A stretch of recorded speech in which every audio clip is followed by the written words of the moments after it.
today. So let's talk about the thinking skills test. So what is the purpose of tonight's webinar? Tonight's webinar, we're going to be talking about all the new changes that we will anticipate in 2025. So this is going to be particularly relevant for all the Year 5 kids right now. So that's what we're going to be doing today.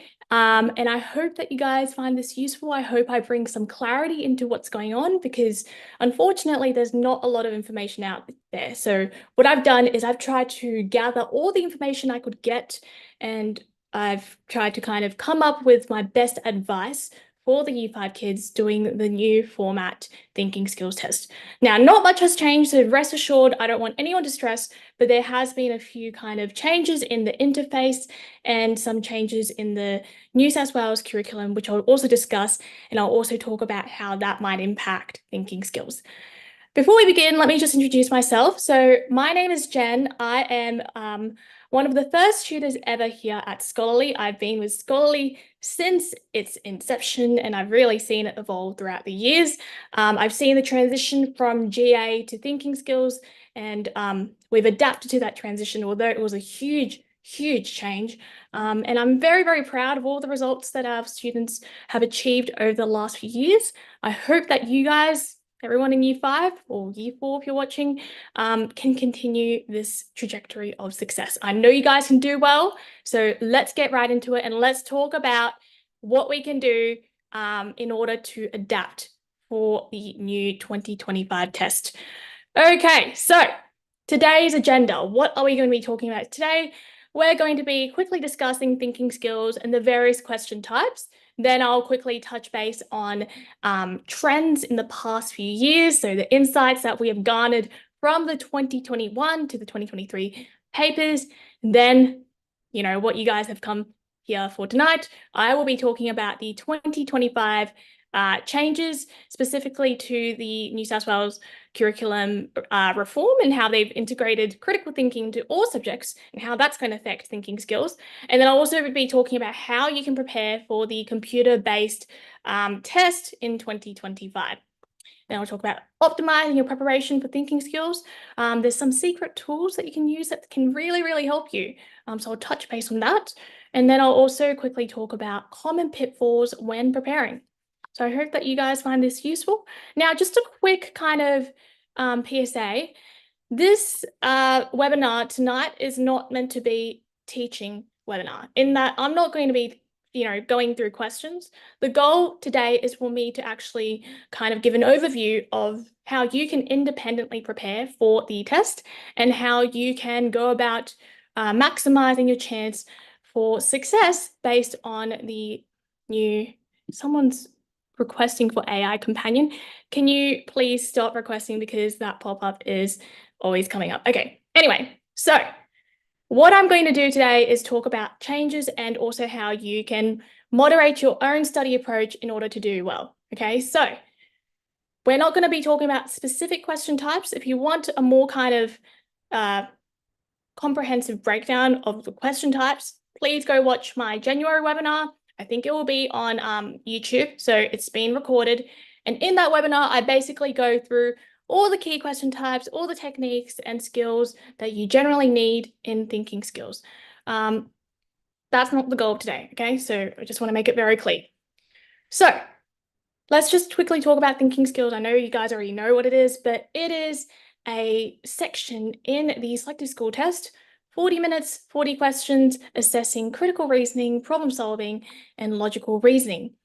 Okay, now it is actually the heaviest weighted section of the selective school test. It's weighted 35%, which is quite significant.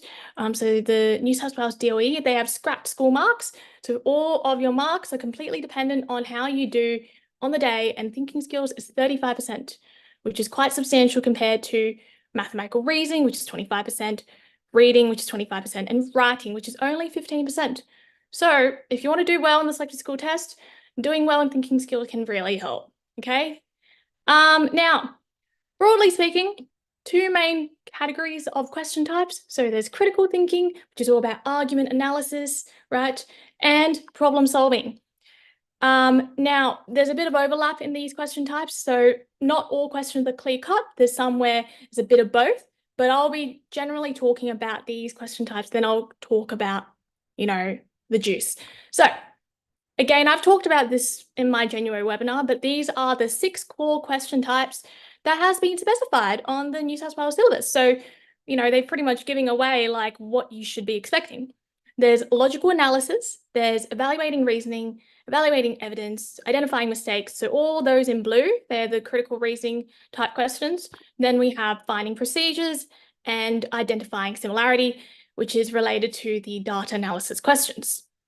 We also have finding procedures, which is very, very general, but it's what it's the kind of question name they give to problem solving type questions, right? And that can encompass many, many different types. It could be spatial reasoning where you have 2D, 3D shapes or maps. It could be ordering and sequencing, right? They love the ordering and sequencing games.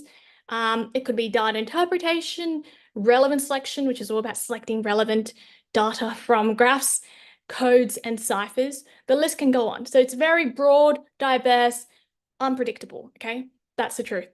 So these all fit under the umbrella of finding procedures, okay? Now, again, I'm going to quickly touch base on problem solving. Problem solving, very general term, but it's basically about solving problems.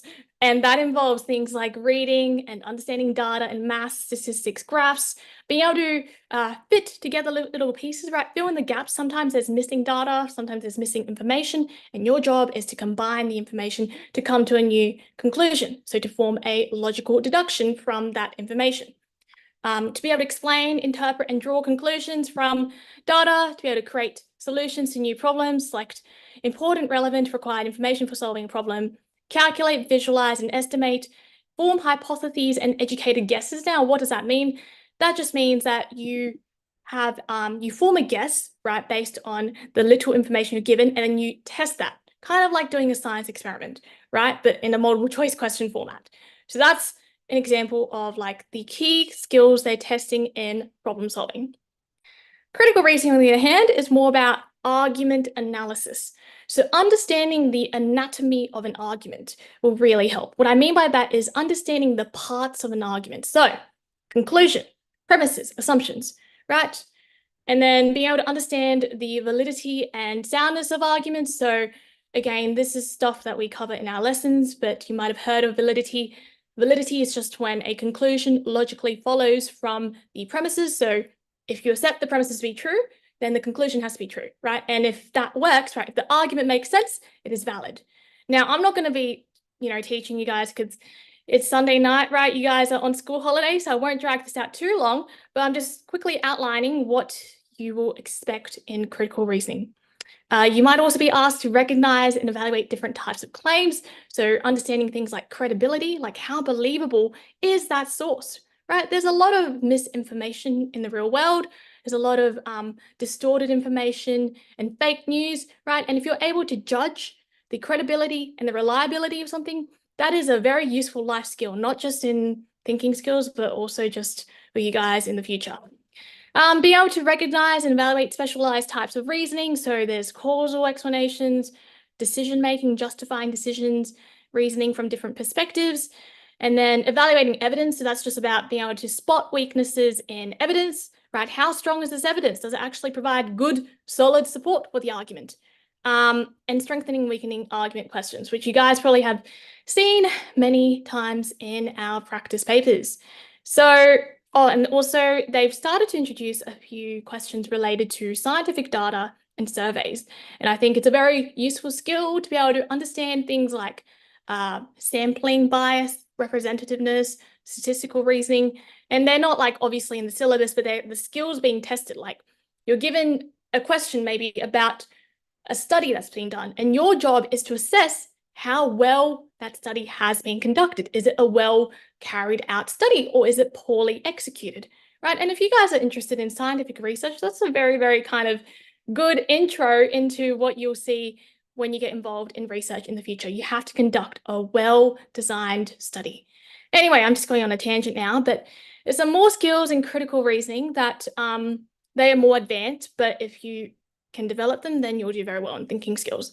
So these things include understanding rhetorical persuasive language, right? Understanding the ways that maybe advertisers or media might manipulate you. They might use certain appeal fallacies in order to persuade you to do something, right? Understanding common logical fallacies. Again, you don't need to learn any of them, but if you understand what they look like, you'll have a much easier time in the test, because they ask you, find the mistake in the reasoning. You'll be like, yep, I know that's a causal fallacy, or I know that's confusing a necessary and sufficient condition, or I know that's a straw man fallacy, things like that. Understanding and using hypothetical what if reasoning. So being able to make educated guesses and being able to test these hypotheses, that will help you a lot in the problem solving questions as well, when you are able to spot patterns, right? And you don't have a clear-cut method, but what you do is you test different strategies, right? Based on your intuition and based on gauging what you think is most appropriate. And then if you've done very targeted practice, then you will be able to find the correct strategy a lot quicker, right? You'll be able to test your hypotheses in a very strategic way, and you'll do well because you'll get the question correct quickly. And there's some more advanced logical concepts, which I would not worry too much about, but there's things like ethical reasoning. So being able to assess what is right or wrong, or moral or immoral, based on different frameworks. You guys are only in year 5, so don't worry about that. But it's really interesting to study, like to understand how to approach ethical dilemmas, right? There's like a very, I can't even remember now, but there's like a very common question where if there's like a train track going towards a certain number of people, like 5 people, and it's going to crash, like, do you divert the train to kill the people on board, or do you keep the train towards the people? I can't exactly remember what the specifics are, but to be able to answer a question like that, that requires some ethical thinking, and it is challenging, but very, very interesting. There's some other things like advanced logical concepts, so contradiction, consistency, counterexamples, contrapositives, necessary and sufficient conditions, and generalizing. Now, there's a lot, right? And those are not skills that you need to study. Those are skills that you have to practice through questions, right? So that's what I have to say about these critical reasoning skills. So as I mentioned earlier, in January, I've done a webinar where I did a more comprehensive breakdown of question types. I will try to make sure you guys have access to this Notion document, because there we've done a kind of question by question analysis. So you can spot the overall trends. You can see, how frequent do we have those problem solving or finding procedure questions? How frequently do we have spatial reasoning questions, right? And understanding that can help a lot. Comment down below if you guys like Notion. I love Notion. Notion is great. Now, again, I've talked about this in January, but the trends that we've seen over the last few years is that there's an increasing focus on problem solving. So that's what has happened over the last 3 years. I can't say how the 2025 test will go or how this year's test will go, but there is a huge focus on pattern recognition and sequencing questions and deductive logic, which is basically questions involving formal logic. So questions where you are asked which of the following is true or not true. Yeah. Okay. And Notion is a note-taking app. Essentially, it's like Google Docs, but better, much better than Google Docs, in my opinion. Okay. Now, we're going to talk about the changes of thinking skills throughout the years. So in 2021, thinking skills was newly introduced. It replaced the old GA test, and it's a lot harder than GA. So you guys, you're suffering, because GA is a lot easier than thinking skills, in my opinion. Then in 2024, the New South Wales Department of Education has basically made a huge overhaul of the old curriculum. So curriculum is like a set of like a syllabus that schools follow to teach kids, right? It's just like a document, and schools look at the document and they're like, yep, this is what we should teach our kids. There's like a huge overhaul, and now they really emphasize words like critical thinking, HOTS, high order thinking skills, which I'll talk about, right? You might be thinking, what on earth do they mean by that? Like, what's HOTS? What's critical thinking? Again, it's all very general, but I'll try my best to explain what is going on. And then 2025, the test will be computer-based, okay? So let's talk about the New South Wales curriculum reform. Basically, they've essentially said the old syllabus is not good because Australian students do the PISA test. It's like a test which assesses your academic skills that students all around the world do, right? Like in China and Korea and Japan and Europe, like Italy, France, they all do that. Now, unfortunately, Australia has kind of not been doing so well. Like our performance has gone down over the last few years. So as a result, they've, like the New South Wales Department of Education, they're like, we need to change, like we need to change something. So we're going to change the curriculum. And now they're focusing on deeper learning and application of knowledge. Okay, so there's a greater emphasis on skills development, which sounds amazing, right? Skills development, including 21st century skills like critical and creative thinking. Okay, so they've gave like a very beautiful table on their curriculum. Existing syllabuses, not good. New syllabus, better. Okay. And what are the key changes? Well, let's just kind of zoom in. It says before, overcrowded, difficult to teach, important content in depth. So apparently maybe it was like there was too much information, but not a lot of depth. So a lot of rote learning, I'm assuming that's what they're trying to say. And now they want to focus more on concepts, principles, and methods, and procedural knowledge. Okay. And then before they have, underdeveloped skills in applying knowledge, and now they want to apply knowledge more. So I guess that's what they're trying to do. And look, I'm not going to talk too much about this. We're going to talk about how this might affect the thinking skills test. Anyway, just to give you guys a bit more of a background, other countries like Singapore and Finland and Taiwan and like Scandinavian countries, they're so good, right? They do so well in the PISA. And this is from the Department of Education report. They're like, oh, all these countries, right, they really focus on critical thinking and real world problem solving. So that's why they're trying to really push that in New South Wales, in Australia. Okay, so Australia hasn't done so well in PISA, unfortunately, and students are struggling with high order thinking tasks in maths and science. Okay, so this is where all of this is coming from, okay? So New South Wales curriculum reform this year, basically they're integrating critical thinking and problem solving across all subjects. You might be thinking, oh, thinking skills is just a selective school thing. No, you're going to you have to deal with that until high school, right? Unfortunately. Well, fortunately, but if you're tired of hearing thinking skills, well, this is not the end of it, sadly. It will also focus a lot on digital literacy. So being able to use the internet in an effective manner, implementing project-based learning approaches, and ensuring inclusivity. And then just TLDR, basically they've integrated critical thinking into many subjects. It's like a skill that they're trying to push, all right? So everywhere, okay? It's just ubiquitous, no escape. And look, I'm not going to read all of that, but you guys can look it up if you want to. This is the Australian Curriculum Assessment Critical and Creative Thinking Learning Continuum. So it goes from level 1, kindergarten, all the way to year 10.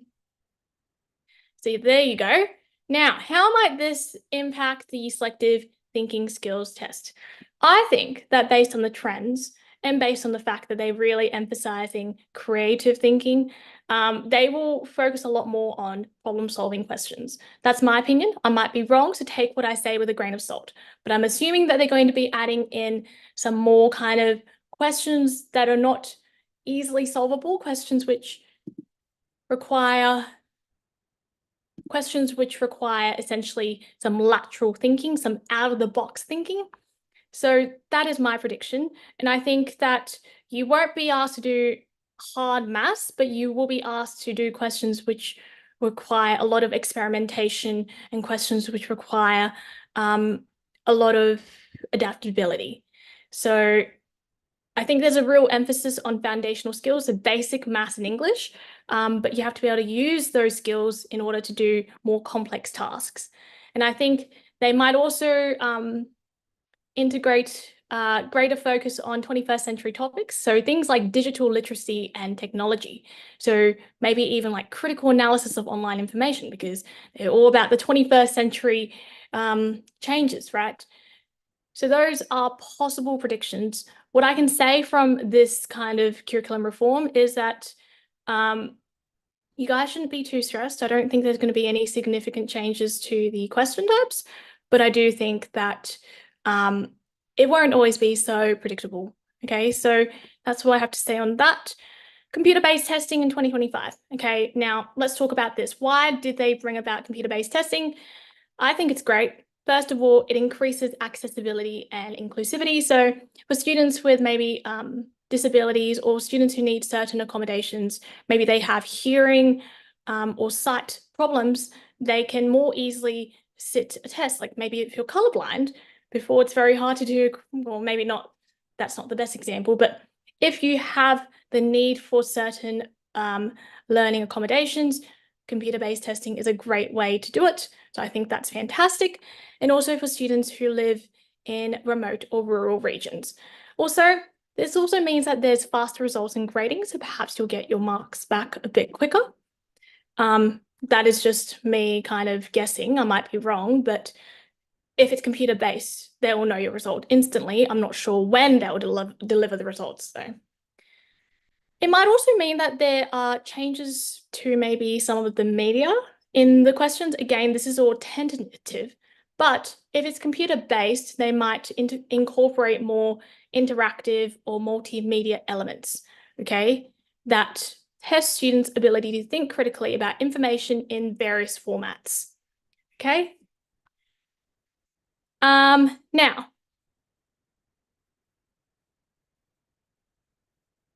there isn't a whole lot of information right now.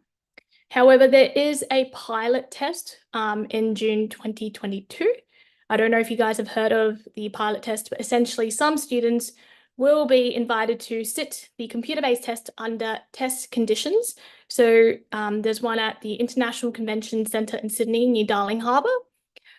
If you were not invited, because I think they do it on a random basis, don't stress. I think we will be collating feedback from our students who have gone and sat the test, and we will understand exactly how it is delivered.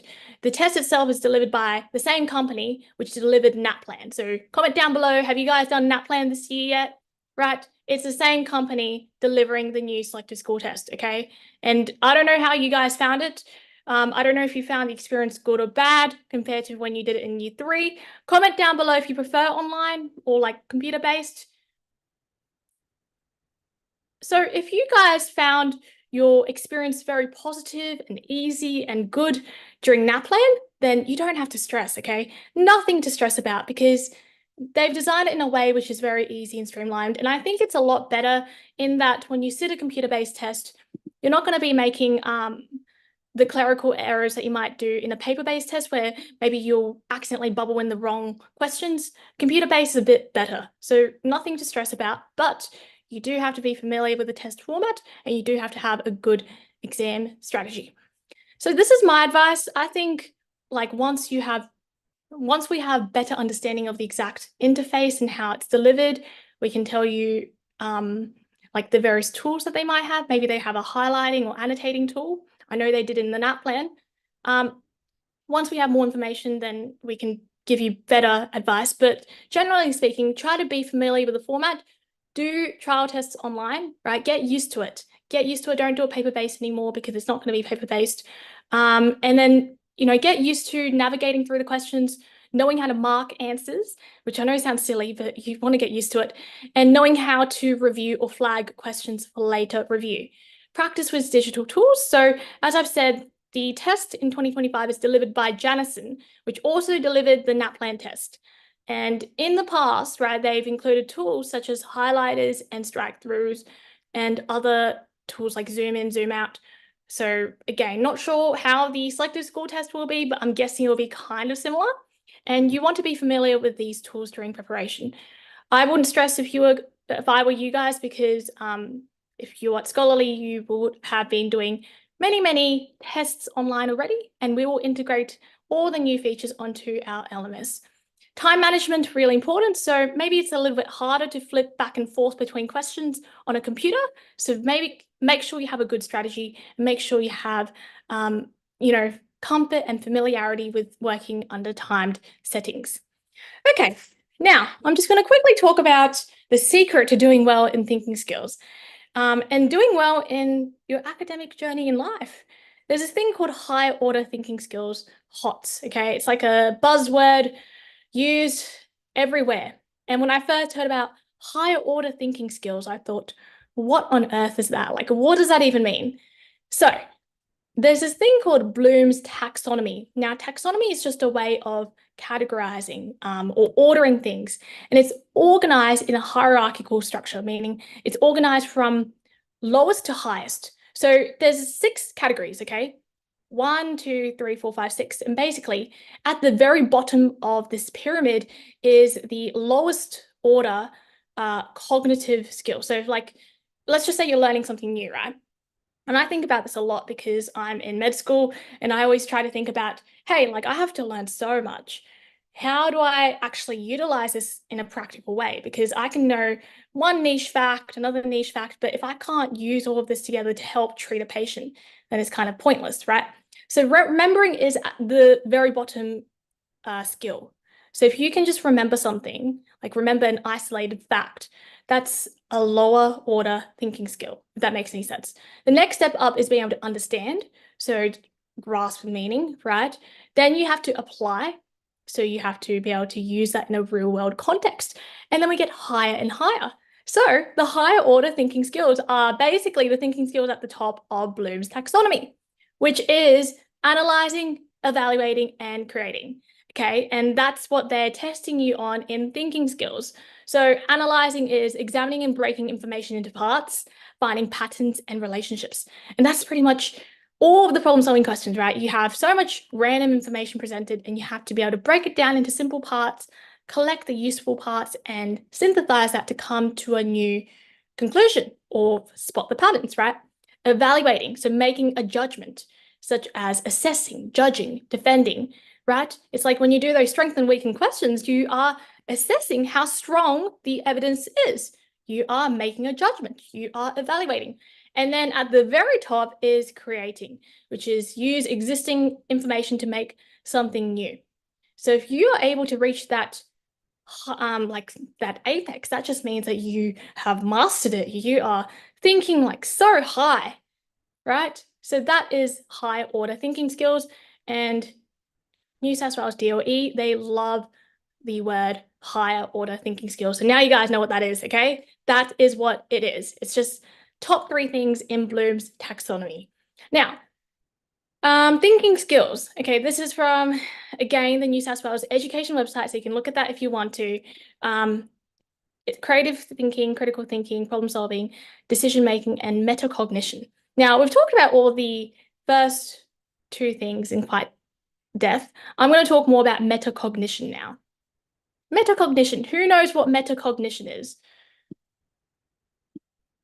Okay, if you don't know, don't worry, because when I was in year 5, I had no clue what any of this meant, okay? So you guys are fine.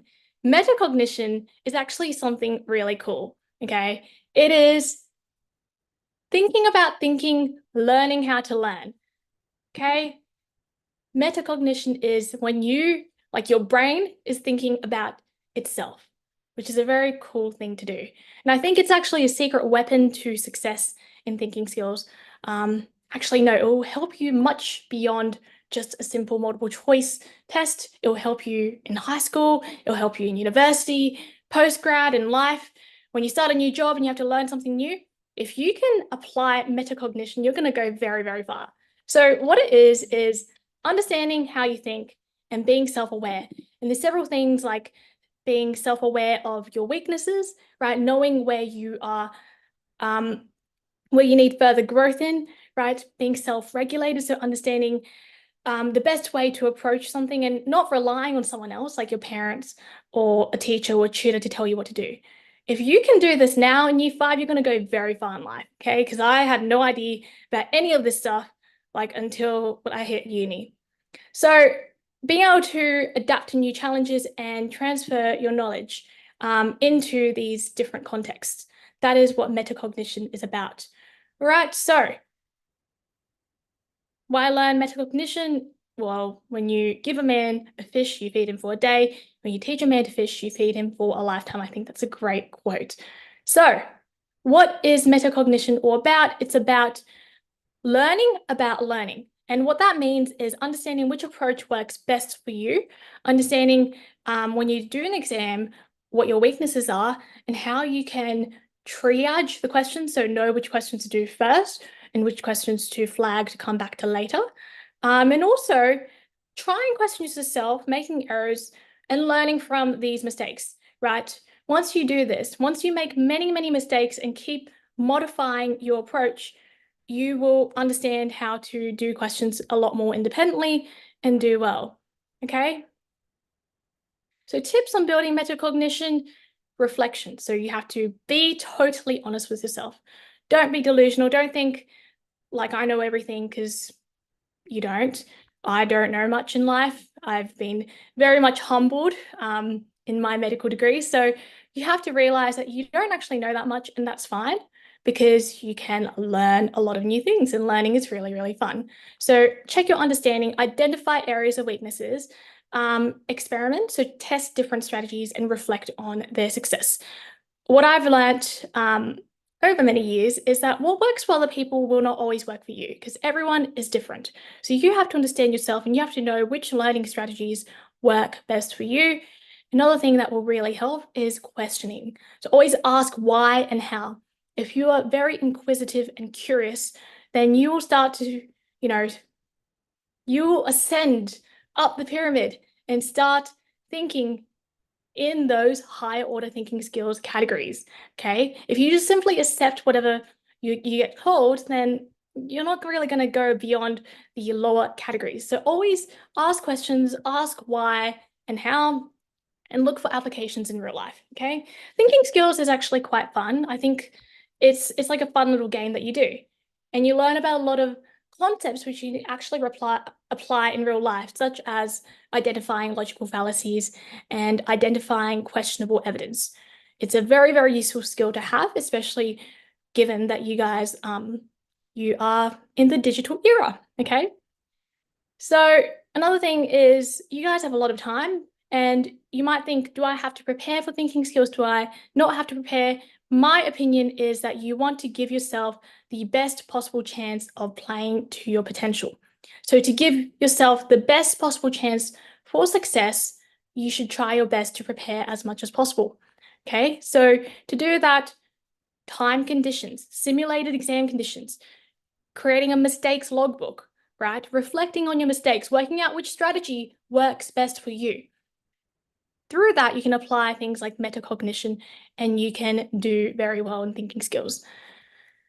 Okay, another last thing I want to touch base on is scaffold learning. Lots of big words today, but scaffold learning is basically when you, how do I explain it? It's like when you get the initial structure of how you should do something hard, okay? So maybe a teacher like me, or maybe your parent, or your sibling, your older brother, your older sister, let's just say they're teaching you thinking skills or they're teaching you maths. What they do is that they give you the initial foundational skills on how to do this, but then they slowly take away their support, right? So then you start doing it by yourself more, right? So you're not always asking your parent or your teacher or your tutor for help. And then you start trying to do more challenging and more challenging and more challenging questions until you become very, very proficient in that question type.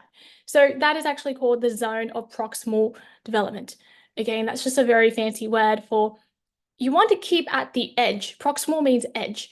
You want to keep at the edge of your capabilities. So you don't always want to just be doing easy questions all day long, because then you're not going to improve. If you want to actually improve, you want to always do questions which are easy enough for you to do, for you to understand, but still challenging enough to be at the very edge, at the very zone of proximal development, in order to challenge you, for you to grow. And I think another important thing to do is make mistakes, learn from these mistakes. That way you'll do really well. So doing challenging questions, that is going to help you a lot. That is going to bolster your results. So give yourself the best chance for success. There will be people who can maybe do the test with zero preparation and ace it. But you have to be realistic and you have to know yourself, right? If you are serious about getting into a top 10 selective school, comment down below if you really want to go to a certain school. Then what you have to do is you want to give yourself the best chance for success. And there's several ingredients, in my opinion, to succeeding in selective school test. Targeted practice, reflecting on mistakes, metacognition, so being aware of how you're learning, confidence and positive thinking. That's all you need, okay? If you have all these things, right? If you do consistent targeted practice, you will do very well, okay?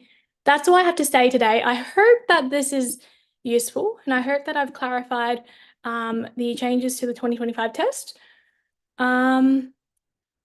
Any questions? I'll do a quick Q&A if anyone has any questions. If not, I will end this video now. Thank you so much for tuning in and all the best, guys. Keep working hard and have a lovely Sunday evening. Bye-bye.